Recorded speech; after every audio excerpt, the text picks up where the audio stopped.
My name is Denrele. Yes, so my Indian name na Rajiv Raja, and then of course my Oriki na Akombi. Ladies and gentlemen, we put a full stop at the top spot. Imagination, innovation, evolution, social consciousness. If you're not watching right now, all your children will look like me. If you're not watching, this hair on my head will go under your armpits and your boys' quarter area. If you're not watching, your TV will blow, your remote will explode, and your gen will stop working. Ha, Oyana, let me enter toilet. I want to piss. I was not born with a silver spoon, but I've worked very hard to create one. And, growing up, for me, considering the fact that, my mom is not Nigerian, she was, she is, someone who just came into Niger and like a total foreign land, and I'll explain why. Now, I was born in Hamburg, Germany. My parents met in Germany, and then I got into Nigeria when I was about 4 or 5, thereabouts. And we first of all started staying in a cousin's place, before my uncle's place, before my dad was able to move us out. Now the thing is, truth is, my dad was doing so well. It was like, we were living in perfect opulence, and everything. I mean, I had all the essentials every kid would want to have. I was balling, if that's the word. And then reversal of fortunes, everything just went far, and we're back on ground zero. And I remember I was moving out of a very beautiful mansion into an uncompleted building. And that uncompleted building, I'm not kidding you, had no windows or doors. It was just some very funny building. And the only thing we could eat every day was cassava. I remember jumping the fence, going to the next house to uproot their cassava. And then, we had this charcoal that we have to fan, and then we'll boil it and, eat it with pepper. And then I was in primary school, so I could imagine what my parents went through trying to sort out my school fees, because I was in a private school, and all of that. But I mean, growing up that way, and then my sister now came along, my younger sister. My mom had our last born, and that was like the wrongest moment for that child to come, which is why I love this particular girl so much. Her name is Jumoke. I've made sure that Jumoke doesn't lack anything, because growing up, my mother was like, why now? It was really hectic. Things were so tight. I had only one school uniform. And because it burned so much and all of that, I started even wearing my mother's tops to school, because my mother couldn't afford to buy me a shirt. God, I don't think I've said this anywhere. I remember the red top with plenty flowers, and I used to wear it under my shirt just to hide all the patch that were patching the uniform. Yeah, and I think that made me resolve to work really hard. I was very young at that point in time. And, considering the fact that my mom was a foreigner, for someone who left her country, my mom is from Mauritius, but her dad is Indian, her mom is from Mauritius. Cassava, living that kind of life. Another woman would have just packed her load, packed her children, stolen the man's money and said, I'm done with this marriage. But my mom started working like 4 or 5 jobs. She was teaching, she was doing like private coaching, she was teaching kids, because my mom is a linguist.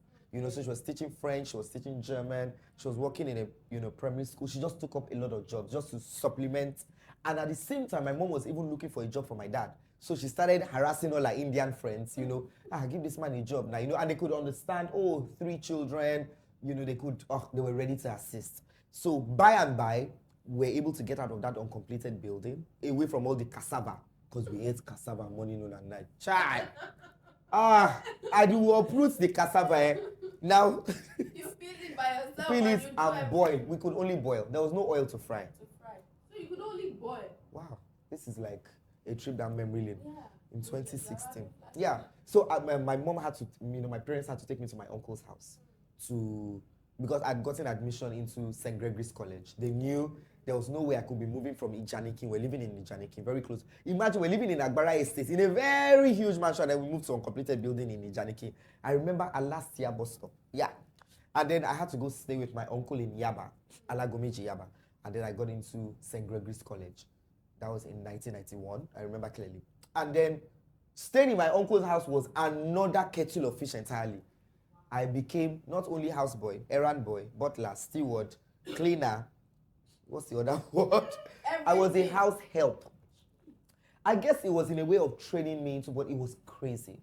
I missed school so much, but I was, as steadfast as could be. And then when I got into SS1, which was in 1995, I just said to myself, you know what? The need for self-independence arose. I wasn't seeing my parents as often as I could. I was really worried about how my parents were coping, especially with my younger sisters. So that was when I got on Kid Vision 101, the network show. Yes. and I was getting paid per episode. I was getting paid how much? As a supporting character, I was paid 180 naira per episode.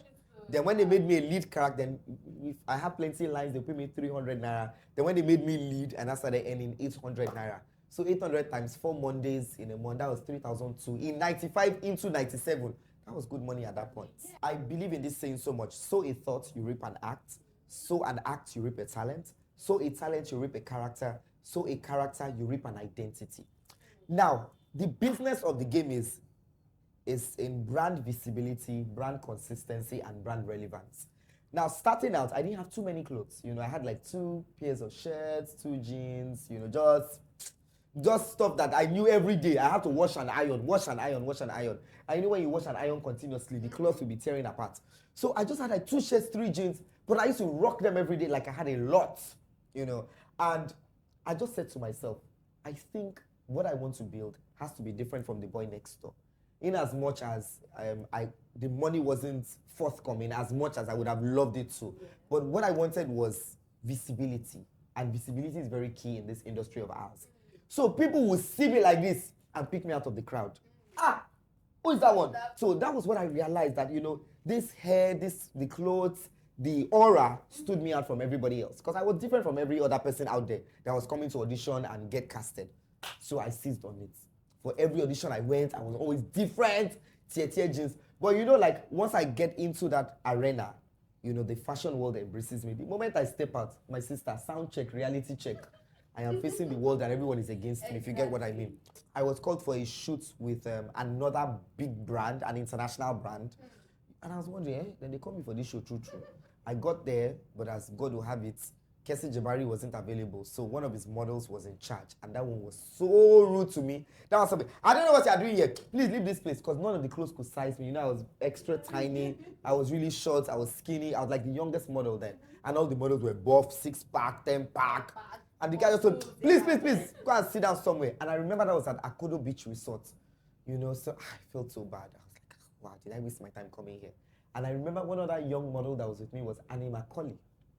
Annie Macaulay? Yes. So me and Annie Macaulay now were banished from, Annie Macaulay too isn't so tall. So they told us to go and sit somewhere. But as the good Lord will have it, Kesi Jabari came, gave me and Annie Macaulay clothes, and me and Annie were the ones that were all over the campaign. He used our pictures so much. 2 people that did not even define modeling at that time. That's like rejected stone. Yeah. Becoming the foundation and the chief cornerstone. So it just made me realize, okay, there is something in this person, there's something in this identity I'm trying to build. Let me latch on it and build it as much as I can. Visibility is key. Yeah. The funny thing is, I used to dance for a lot of artists back then. If you remember Lexidu, I remember the choreography. I used to back up dance for Lexidu. I used to dance for Rugged Man. When Rugged Man did Baraje, move your body, make you shake that thing where you get. Let the music enter your head, dance here, bara. I used to dance for Rugged Man. I used to dance for Too Short when Too Short did that song. Thief, Ole, carry and go. Only you know they fear. And I remember they used to have the Fame Awards, the Fame Music Awards, and I was his only dancer back then. I remember the likes of Charlie Boy's wife, Lady D. I used to dance for her as well. And these are people I used to dance for whilst, trying to find my footing in the industry. So I used to do a lot of dancing back then. Simply because I was trying to find an identity in the industry. I was doing so much, I didn't know what it was. Because, in the industry, there is so much you can try your hands at, but you have to find a structure. Okay. So I was dancing, I was acting, I was doing a lot of soap operas. I tried to get into movies, but they didn't give me a chance. I used to go to, there was one hotel back then in Surulere, Winnie's Hotels. To all the actors, how did you know? To all the actors who are watching right now, I'm sure they can relate to that. I used to go to Winnie's, I'll go and sit down, wait. Audition, you're there. I was there all the time. So dancing, acting, modeling was more lucrative for me because I remember I got the campaign for that popular brand, that soft drink brand. I got the job and then we shot a beautiful campaign. But then the money, I think the money was 200,000. It was 200,000 for that year. But then the agency took its percentage and they were going to pay us 120. And do you know how they paid this 120? They didn't even pay it immediately. Today you come, you collect 20K. Tomorrow you come, you collect 10K. So me, where I tell my family, say they collect 120. Oh money, you spoiled the money for us. So as a young boy there, you know now, 20K will come, we'll spend it. It was just one kind. So I just managed to survive on that one. Get all the content you can, but get the right content. So I mean, working with Sound City then taught me a lot. I must get every content I have to get. And I remember that was what landed me. I think Beyoncé, when Beyoncé came to Nigeria, I was the only person she spoke to. Nobody interviewed Beyoncé. I was the only one that got the interview. Why? Because I rightfully seized it. Yeah. When Beyoncé came to Nigeria, I went and learned all the songs on her new album.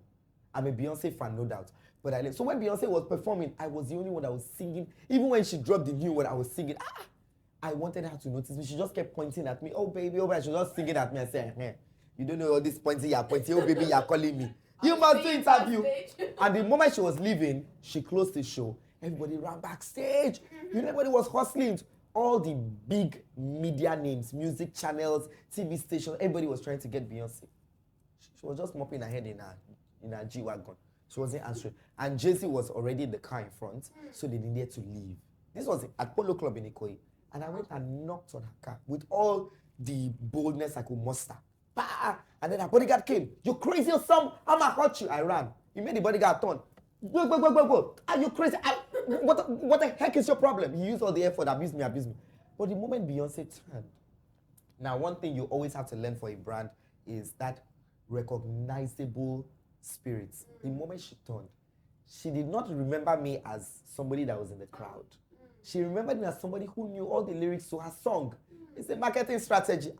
And she wound down. And she put her hand up. Then I used to wear gloves. I threw the gloves away. I held down, Beyoncé. Oh! And then she said, oh, baby, you knew all the... I said, Beyoncé. Yeah. Joe, see, I am just a regular presenter. I beg. If I get this interview, they will not sack me. And then she laughed. I made a lot of jokes. I said, please. They say if I don't get this interview, I'm out of a job. Please, help my car. And she just smiled. She was like, you know what? You knew all the lyrics to the song. You were so hopping. I said, Hopping. I started to hop all the other media stations. I said, where are you going to? Go. I closed the door. And a one-question interview turned into 10 minutes. At the end of the day, it's getting the job done. And then nobody would have to know what I went through for all of that. But all they want to see is the finished product. And when I got to my office and I said, I interviewed Beyoncé. Oh, God, no waste time. Oh. The salary was any 100,000, increase it to 150. Then I was at Sound City. So it's just about getting the job done at the end of the day. No matter the hustles and tussles you run through, your deliverable must be on point. You can't come and start giving excuses. Imagine if you own a music station and you send your workers, oh yeah, go and get this interview. They come, the bodyguards were many, the security. How about that one person that, now one thing is always on the job, recognize even to the lowest person. All the bouncers in Lagos know me. So when the bouncers were pushing people, we were just telling them about my job. They say, oh, Denrele, koja. Because it's not about tipping them, but it's about giving them the respect that they deserve. You know, when you say, Baba, waking you. So they just, Denrele, pass. But all the other people, go back. So you see, if the bouncer didn't let me through, I wouldn't have gotten it. So it just plays into everything. Even to all the people that were surrounding the cast, I said, I interview one. They say, don't worry, it's not you. So at the end of the day, everybody is important in this industry. You just have to give kudos to whom kudos is due, respect protocol, follow procedure, but then just have a bigger leg start to jump the gun. You will get the job done. Yes. Ha! Oh yeah, nah. Broken bottle obstacle. I want Danbule wire big pyramid. I don't do. Oh yeah. Sorry. I'm gonna get to. No, I stay true to my roots. I'm a local champion. Above all, you know, for me, family is the best gift anyone can have.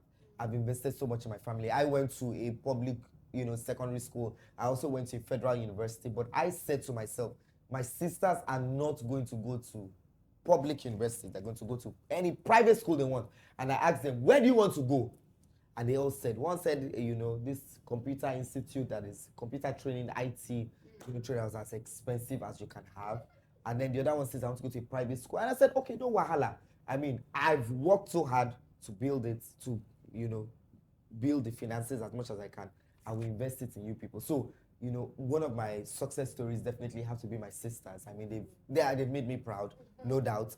And then over time, when you look back and say, okay, if I don't have this certain income right now, I've been able to invest it in so person. Let's see what that person can build out with this income and how this person can expand this income.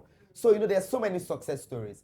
I really would say to a lot of, you know, entertainers in the industry right now, how many success stories have you built? Have you just, it's not just about a referral, it's about helping that person build that brand.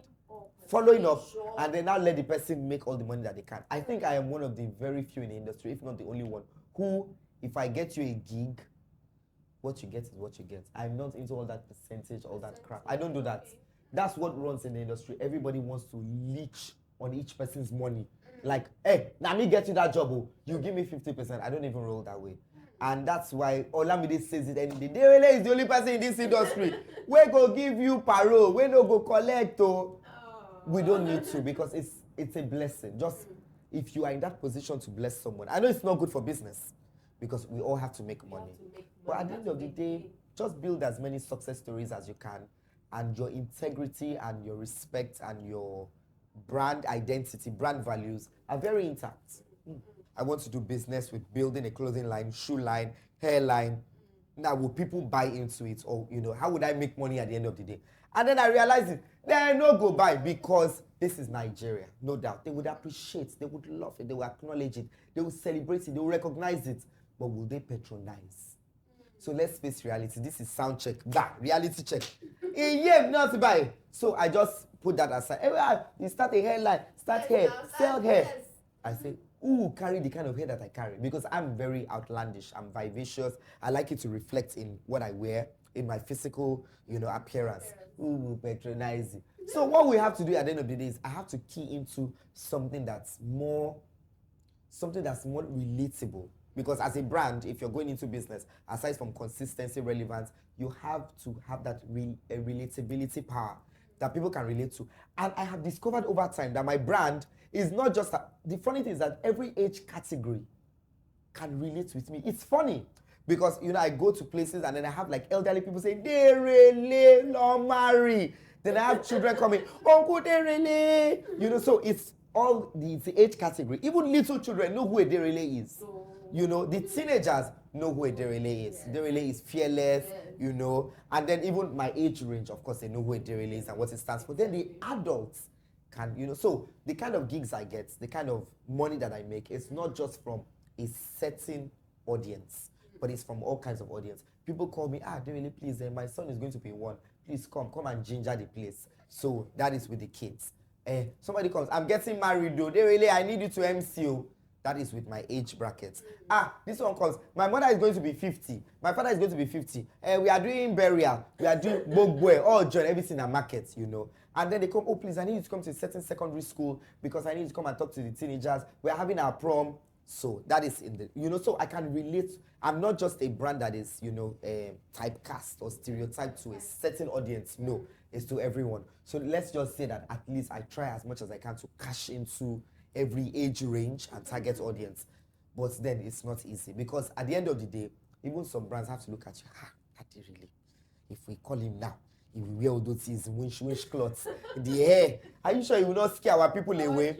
So those are that's one of the fears of, you know, the brand. But then we, as much as we can cash into it. Of recent, just last year, a very popular oil company called me to come and host their end of year party. You know when you hear oil, and this oil now number one for country.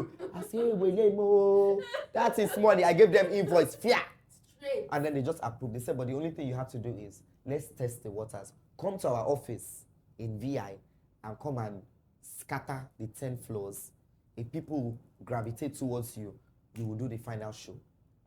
Of course, they still had the likes of Daria Talade, Flavor, you know, a couple of A-listers on the show. But I was like the experimental guinea pig.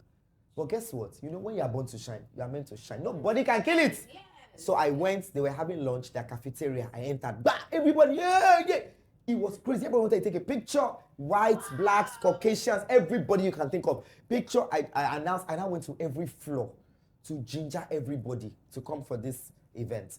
Because as they told me, you know, their end of year party, not everybody likes to come because they are oil people, oil and gas. So they're like, guess what? That was the biggest turnout last year. The biggest ever. And then they made me handle the auction where I was supposed to present and the after party. It was crazy. They doubled my money. because they didn't oil now, expect. it's oil, It it's was oil. a risk. I'm sure they must have said that. Will a Denrele now scare our people away or invoke the spirit of fun, enjoyment, and madness for us? It was a risk, and I appreciate them for taking that risk. But it was amazing. I went to every floor, everybody. I would just say for like 2 or 3 people who I would say like like deeper life. I'm not coming. Because of you, I'm not coming. That's what they said. But I managed to turn it into a joke. I'll say you will come. I will chase in your dreams with an axe. All your children dressed like me. They say, we'll come, we'll come. And they all came. It was amazing. I was so proud of myself. Even after the event, all their MDs came to me. They really will be calling you for work. So at the end of the day, let's face it. In as much as Nigerians and Africans look at me as a brand that, let me not associate myself with this one. This one is too crazy. But let's just say it. At the end of the day, we get the job done. It's about our deliverables. We get the job done and we get paid. And they even paid me double money. Darren, no hear this one. No. Make Flavor no hear this one. No. Flavor no vex. So I can understand and relate with a lot of artists who come for shows who don't get to even climb that stage. Because I went through that.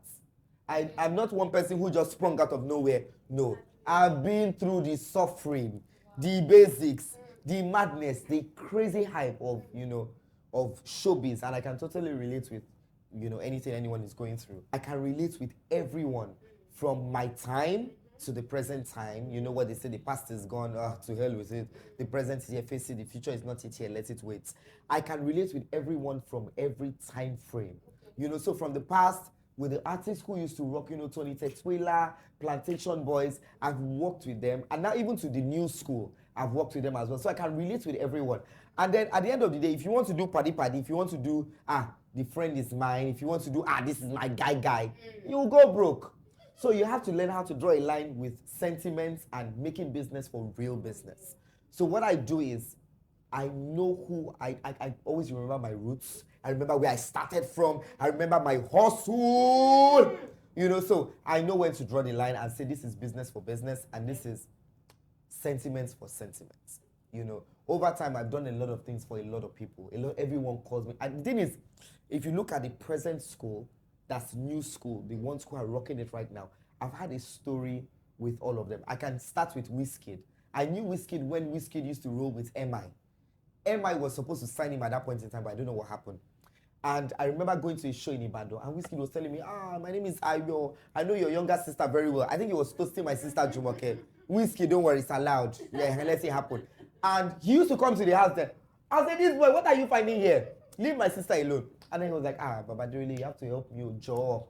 He was a rap artist at that point in time, before Banky, signed him. So at that point in time, we could relate. And then at that same time, I could relate with the likes of Two-Face, with the likes of D'banj. If you remember when I joined Sound City, D'banj and I, we rocked Why Me. Sound City shot that video. One of our editors did it. And I can relate with everyone from the past, from the present, and even with the future. And it's something about a brand. A brand has to be timeless. It has to be endless. It has to be consistent and relevant. I always stick on consistency, visibility, and relevance. And I am really grateful. Like, even when I see the new school, they still go, Baba. That Baba, that line they see you because they want something for you. Baba, please. Boss. Baba or boss. I'm like, I bet me when I calm down, me when I leave that one. So, over time, it's been one of the defining values of what I stand to represent. And, because I've been involved with everyone, I've not made, let's put it this way, I've not made enemies with anyone. I don't owe anybody money. That's the first rule of the game. Do not owe money. If you are broke, shut up and sit down in your house and be as relaxed as you can. So I think over time, that's one of that has helped my brand. And I don't really like to see myself as a brand. I like to see it as an identity because this is the real me. The person you meet away from the camera is the same person you meet on camera. No alter ego, nothing like that. No. It's the same Denrele, my sister. My people, we have to make money. We have to make money. If I don't make money, how do I go buy with one? I go wear all this my jugunu cloth and I go address all this my akula, as I like to say it. All right. So this is Denrele saying, choose a job that you love. You never have to work a day for the rest of your life. Oh yeah, now.